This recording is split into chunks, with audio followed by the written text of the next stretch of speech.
December মাস পড়ে গেছে আর তোমরা পিকনিক খাচ্ছ না, তাহলে আর কি বা করছো? আমাদের এখানে কিন্তু ডিসেম্বর মাস পড়তে না পড়তেই আমরা শুরু করে দিয়েছি পিকনিক খাওয়া। কারণ কি, ডিসেম্বর মাস চলবে আর আমরা পিকনিক খাবো না, এটা কিন্তু কোনোদিন হতেই পারে না। তো আজকে কিন্তু এখানে আমি রাঁধুনি না, আমি জাস্ট এমনি বসে বসে খুন্তি নাড়ছি।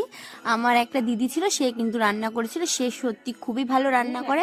তো আজকের মেনু ছিল আমাদের চিকেন কষা আর গরম গরম রুটি।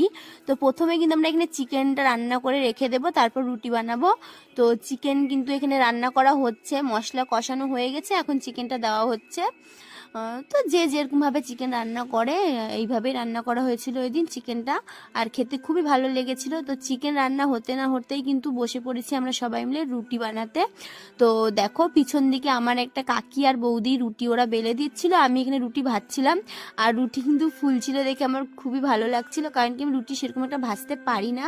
তো ওই দিন ভাজছিলাম, খুব সুন্দর হয়েছিল রুটিগুলো। আর পাশে কিন্তু আর একটা উনুন ছিল, সেখানে আমার দিদি আরও রুটি ভাজছিল, যাতে তাড়াতাড়ি হয়ে যায়। কারণ কি অনেক রাত হয়ে গেছিলো আর সবার খিদেও পেয়ে গেছিলো খুব।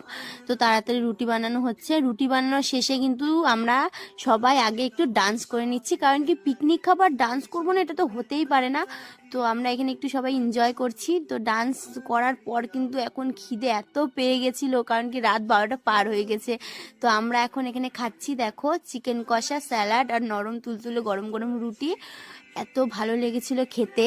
তারপর এখন সবাইকে আমি জিজ্ঞাসা করছি যে কেমন হয়েছে, বৌদিকে বললাম, বৌদি বলছে খুবই ভালো হয়েছে খেতে।